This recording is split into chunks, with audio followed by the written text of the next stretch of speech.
Those of you who've stuck with us from session 1 on Brazil through session 5 on South Africa, I salute you from the bottom of my heart. Now, we are going to do the same format again. This time the focus is very much South Africa. Again, we've got two great panelists who I shall introduce in a minute. But I think I'm right in saying, I hope I'm right in saying, that to get our intel report, our sort of market overview, Leslie Vella is very kindly going to make one more guest appearance to talk us through the South African travel and tourism market and outbound travel potential. So take it away, Leslie. Thank you very much. I was going to say last but not least, but to an extent it's also last and least in terms of this market. It's compared to the four giants we've just been discussing, this is a very, very small fifth market, which as the figures I will be sharing with you will be showing, has some very different realities from what we have been seeing so far. So basically, we're talking about a much smaller population of 50 million, 24th largest country in the world, GDP of 2,900 billion, which makes it a world ranking of 29th. Economic growth of about 2.6% this year, slowing down, but the trend for the next few years forecast at around 4.1% per annum. GDP per capita, $8,100 US, 72nd in terms of world ranking. So a much smaller economy in almost all respects. Just some highlights. I won't be going through all this text. It's, as I said already, much smaller than all the other BRIC economies we've been discussing. Population was growing quite strongly until the 1980s, but is stabilizing at about 0.4% per annum within the next 2 or 3 years. And once again, we've seen it with all the other presentations, it's an aging population. It was growing at around 5.5% per annum until 2009 in terms of the economy. Slowed down post-2009, recovered in 2011, expected to slip to 2.6% in 12, medium-term trend being forecast by the IMF of about 4.1% per annum to be attained by around 2015. Economic growth has not yet approached what the other BRICS nations are reporting. GDP per capita higher than that of India and China, not much lower than that of Russia and Brazil. However, we're talking averages here, and what interests us from the tourism perspective is the distribution of income. There is a high level of income inequality in terms of income distribution. However, from the tourism perspective, it means that once you have this inequality, there are pockets of the population who have much more than the rest, and that is very interesting to us from the tourism perspective, obviously. The fortunes of the currency, the South African rand, have had an impact on outbound travel from South Africa.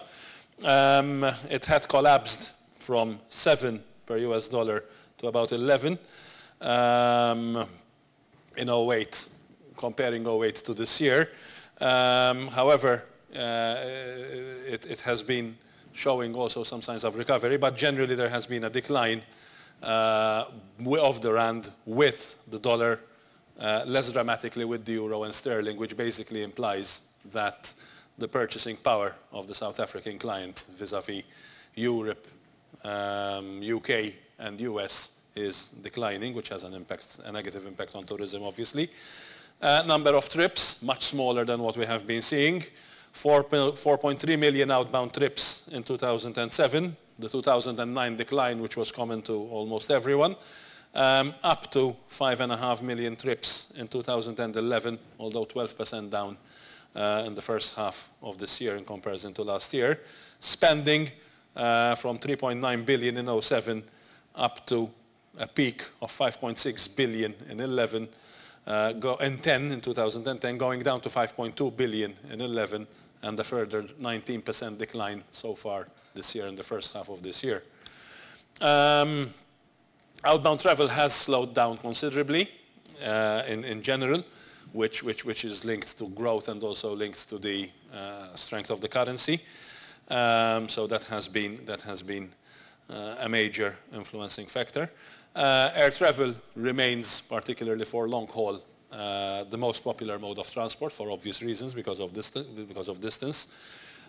Europe's share is around 10% of total outbound trips. So it's substantial, but also reasonably small. UK used to have much more in terms of South African travelers, 351,000 in 2006, which had generated 5.8 million overnights. However, this has declined by over 45% in the past 5 years to 194,000. So from 350,000 to less than 200,000 South Africans holidaying in the United Kingdom. And again, another common factor which has been raised with other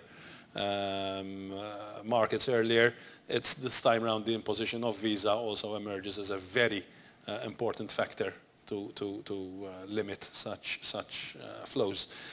So it's currency fluctuations, overall economic problems, and also the introductions of visa for the United Kingdom in particular.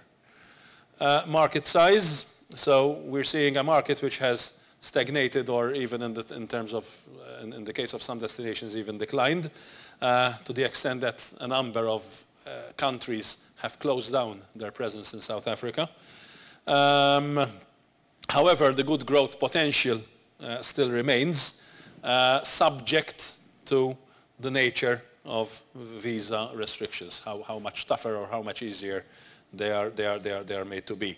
Coach tours remain popular, particularly with first-time visitors, but from the European perspective, the size of the market is nowhere near, say, US inbound to Europe, Canada inbound, or Australia inbound. It's much smaller. FITs who buy English language coach tour series are an interesting type of traveler. Self-drive trips, South Africans, we're seeing that there's a mix of ones who like packages, but also others who are more adventurous.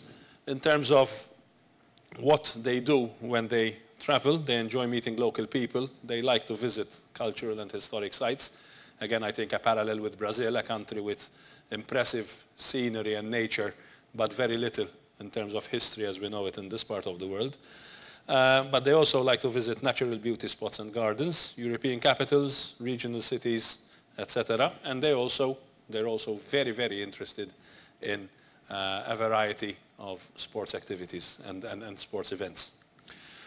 Visas, one of the major advantages which the UK used to have over continental Europe was a visa advantage, but that situation seems to have been inverted, because from what is reported, the current UK visa regime has actually become tougher than the Schengen regime. And it also impacts certain specific type of travel. For instance, public sector travelers who would be traveling on government business, since the South African government only pays for a maximum 3-week visa. They are avoiding traveling to the UK, but transiting through other European countries to go to North America and the Far East, because it's easier to get a visa within the budget which the government imposes. Number of flights and seat capacity, pretty stable, although also some marginal reductions, but nowhere near the volume that we have seen. We're talking about 120 flights per week in 2007 that declines to 113 currently, and one-way direction capacity from 38,000 seats down to 36,000 seats per week.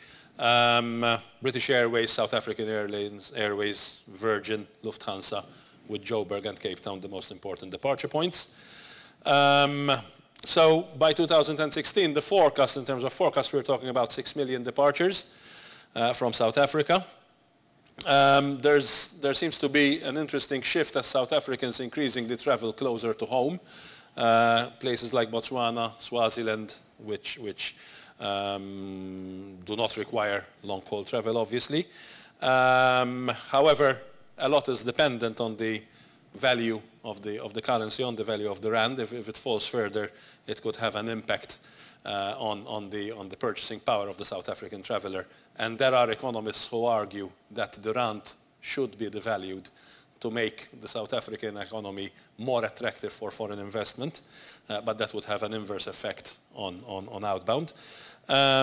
Visa, as I mentioned, both for UK and Europe, cumbersome visa requirements could make them less attractive. Internet penetration emerges as very low. In fact, it is only forecast that by 2014 there will be 9 million users, which means 20% of the population. And a lot of them, a lot of those will only have access from work rather than from home. And as a result, as is to be expected from a country where internet penetration is relatively low, online travel booking is still in its infancy. That's, I think, as far as I had to say, and I hope you found it interesting. All right, Leslie, thank you very much. Leslie, do you want to join us? Why not? Let me introduce our two members of panel, ladies and gentlemen. Right next to me, we have Susan Thiessen, who works for a company in the travel industry called British Tips. And you're just going to start, I hope, Susan, by telling us what the acronym TIPS stands for. Travel Information Package Service, which is a bit of a mouthful. So what are you really? A bespoke tour operator. A bespoke tour operator. Yeah. Okay, good. All right, and we'll get into it in a sec, but next to Susan is Rami Mashini, who, you're with Gulliver's Travel Agency, Rami. Yes. And how big an operation does Gulliver's have in South Africa? We operate in the 3 major cities at the moment, Cape Town, Joburg, and Durban. Okay. Despite all the... Well, you know, I know what you mean when you say despite. Well, that was, no offense, Leslie, but the most downbeat presentation by far of all of them on the 5 emerging, powerful new economies. Is it because actually, let's be honest, you two, is it because South Africa doesn't really belong in this company? Is South Africa truly not actually a particularly positive economic story and not really a powerhouse economy, and therefore not in any way to be compared in terms of potential with the other countries we've talked about today? To be fair, for the past 3 years we've been seeing an organic growth. We're talking about 8 to 12% in terms of the outbound. Yes, Europe is going down, UK mainly. We're talking about the visa. The visa to the UK costs 2,000 rands. What's that in dollars? About 200. Yeah, about 200. Yeah, About 200 US dollars to get a $200 visa to the UK. Where the Schengen is 800.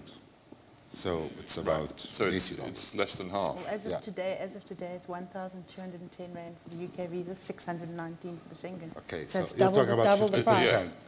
UK's double. And I can see that from the trends, because today, as Gulliver's, my top 3 destinations, I would say France, Italy, then the UK. Really? Now. And UK used to be number 1? Yes. By far? By far. We've seen different trends at the moment. I mean, experiential travel has been extremely important for South Africa, not only sports, but if, musical concerts, rugby, they travel. South African travel with credit.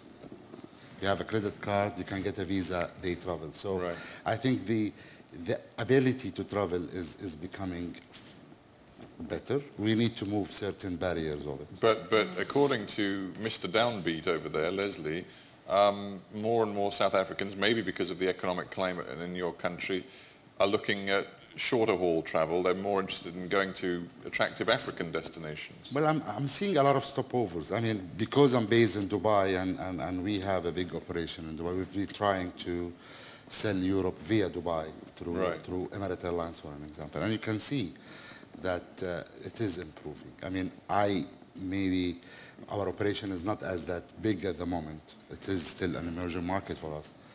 But the growth is quite healthy. And I can see internet travel is becoming faster online. 1 stop, sometimes 2 stops. And the good thing about the South African travelers, the average length of stay is around 12 days. So it is. Once they're here, they feel they want to. Yeah, because it's a long haul as well. Yeah. You won't be doing a long weekend. So I can see there is a lot of potential to improve, but we need to make it easier. But also, of course, it's Southern Hemisphere. Does the reversal of winter and summer work well in terms of European operators wanting to bring South Africans over to Europe, or not really? I think it does. It does. But again, if there is, I'm more with the experiential travel at the moment, because you can see a lot of trends moving towards, regardless of the weather. But I mean, I'm guessing most South Africans who decide to come to Europe would prefer to come to Europe in the European summer. Yeah. I can't imagine there are so many who want to enjoy the beauties of fog, rain, snow. Absolutely. You'll be surprised.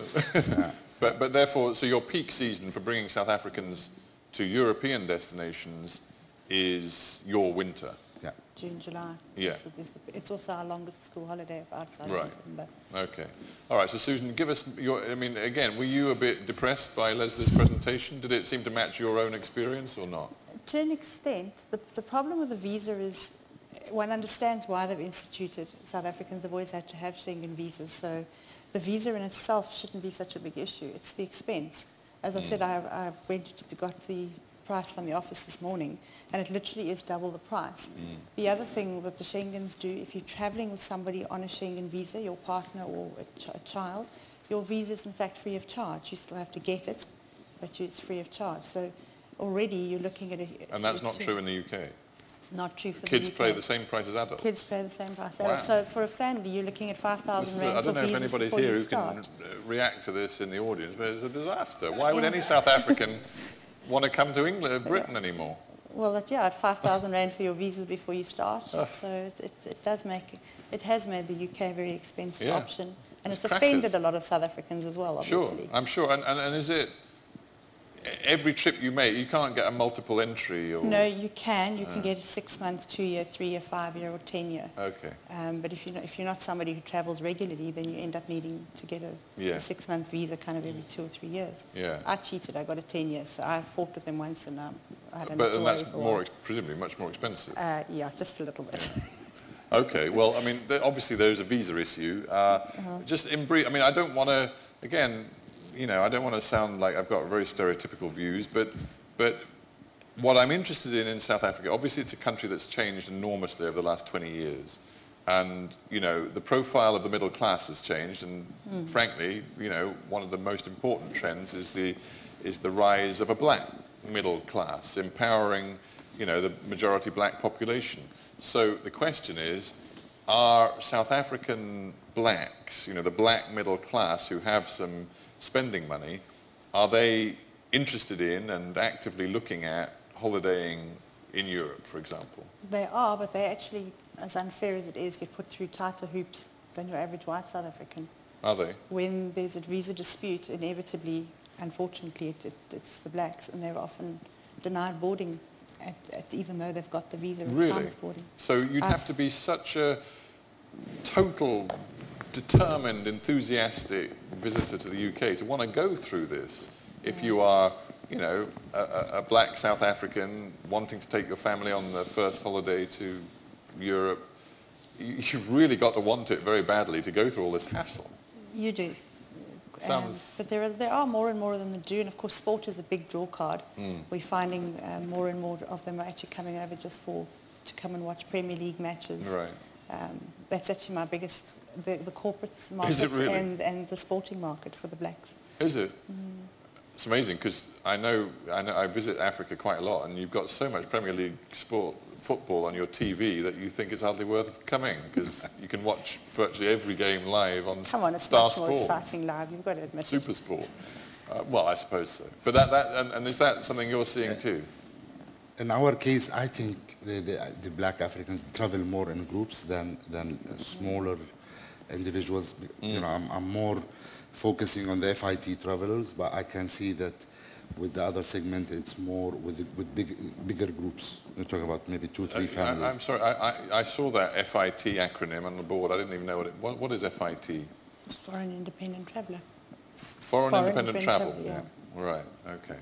So you're saying that the sort of the new South African traveller who you know has the income to support travel for the first time is probably going to be looking more at group travel. It's the older and more experienced travellers. We've noticed that with the black African, they're traveling more in groups, while you know, more than the white Africans. Right. So they go more on organized groups and 2, 3, 4 families. Yeah, I mean, we've been a bit low-key in this South Africa session. Are you too optimistic about the future? I'd like to be. That's what I'm doing. It's the yeah, market but I we're sell. wanting to be and actually being are two different things. I mean, no, I think I am, because let's face it, with the whole colonial ties and things, no matter what hoops they put us through, South Africa, I think, will always stay faithful to the UK. They're just going to moan, and there's going to be dips every time something happens, like now. But they'll adjust to it, and the market will pick up again. Rami, are you an optimist right now? Or Absolutely optimistic. Yeah? Extremely. I think the future is in Africa. Maybe not in Europe case, but I think Africa to Africa business is improving extremely well. I think there is a great potential to grow to different destinations as well. Being, I would say, a fair player down in the 3 cities, and I'm growing with an average between 8 to 12% year on year. We're investing more, we're adding more people, we're adding more properties down in Africa as well, because the Africa to Africa business, I would say, for the coming 5 years will that's where growth. Absolutely. I mean, I must say, I you know, in my job, I travel quite a lot, and I've spent a lot of time in Africa in the last few months, in South Africa, in Kenya, in Nigeria. It just seems to me from the stories you're telling me and the situation vis-a-vis South African travellers coming to Europe and particularly the UK, we're missing, you know, over the next 10 years, we may well be missing a huge. You know, having the fact that they are very last minute, because you know the window for the booking is less than 20 days. As I said, they do travel on credit. They want to see, you know, a lot of musical concerts. So there are a lot of potentials, but we need to try and move some barriers in order for us to sell. Sure. Well, we're almost out of time, but I would like anybody who's got a question about South Africa, the way the market works. Good. Got 2 gentlemen who've got their hands up, so go for it, gentlemen. Thank you. My name is Mashilo. I'm from Limpopo Tourism Agency in South Africa. The report that was depicted there showed only outbound, you know, picture. Yeah. So there was any reflection about inbound.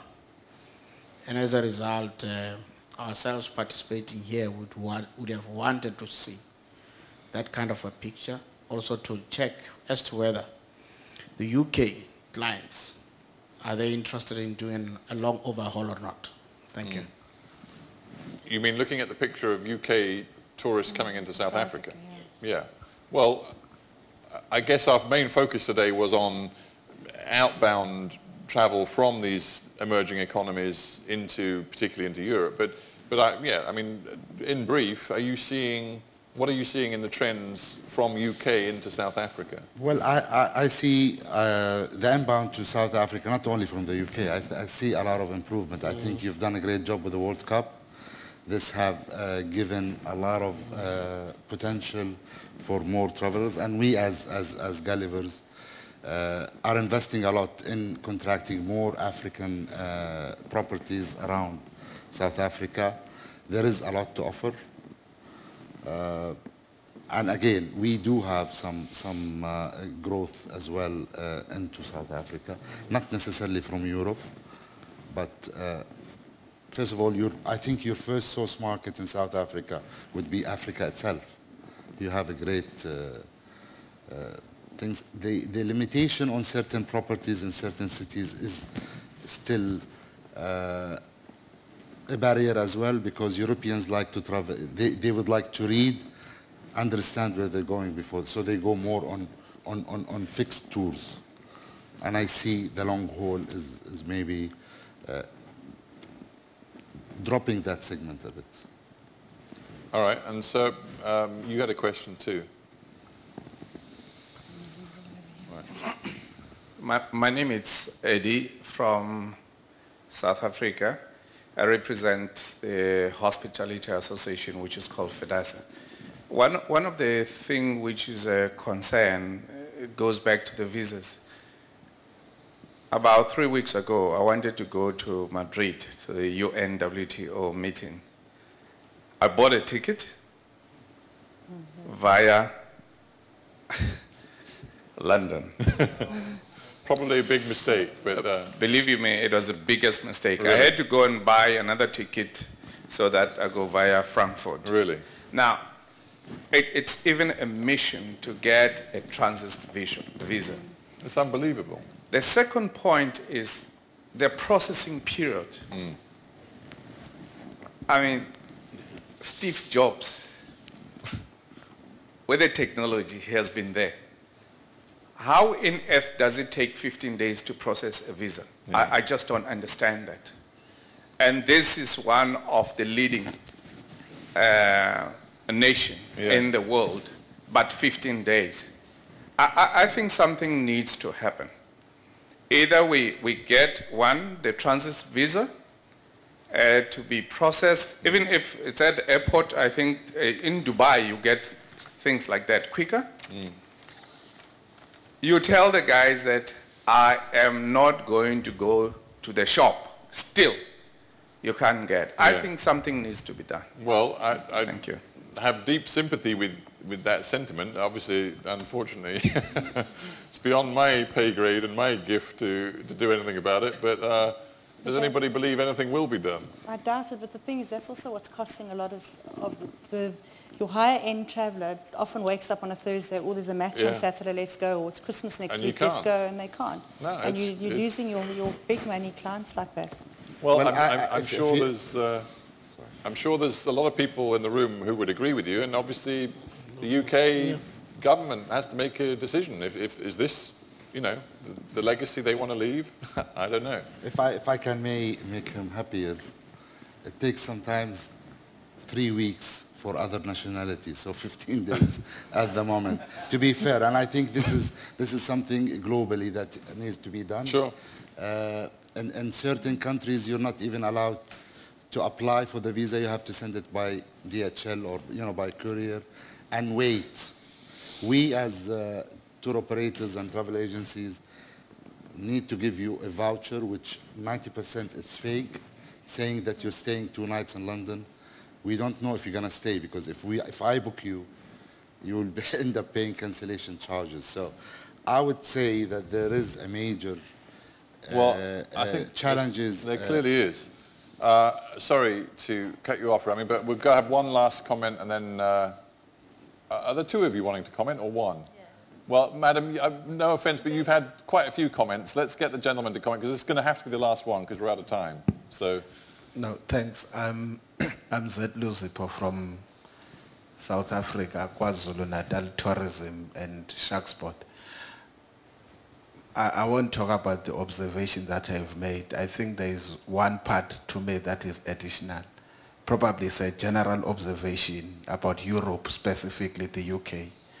I think if the trend that seeks to suggest that there is a demand from outside to come to UK, if that mentality or perception does not get out, because generally there is the perception that UK in particular, without making an effort, that there is a demand because there is a market and people want to come to UK. If that perception or that attitude can be taken away. Secondly, is the level of reception. I think one part that was left by South Africans is the fact that they are very obedient. They are very respectful. Whatever they do, the direction you take, they will comply, very compliant. But sometimes when you look at it, it's taken to the extreme when it comes to that. The last thing I think, to me, if you are to do a successful tourism mechanism, is to understand the historical background of South Africa and the nature that it still has to build its own image within the African continent. And when you treat South Africa, you have to treat it as a gateway to Africa, not just as an entity on its own. And I think that's what remains critical.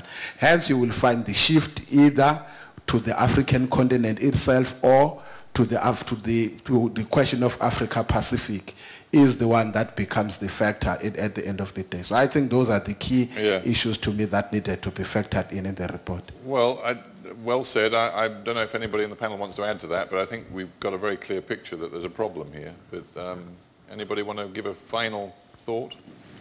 No, I think it's becoming a chicken and egg situation. We've seen markets which were previously big in terms of incoming, which have shrunk. And if we want to grow them again, it's pretty clear how the fundamentals are there for growth, but there are some severely restricting factors. Yeah, and those thoughts are well made. All right, ladies and gentlemen, I think at this point, because we've run a bit of a marathon this afternoon, we better draw it to a close. But just please give a final round of applause to our South Africa panel. Thank you very much. Thanks, and thank you all for being with us through the afternoon, those of you who were, and I look forward to seeing you again at WTM. But thanks for being here today. Thank you.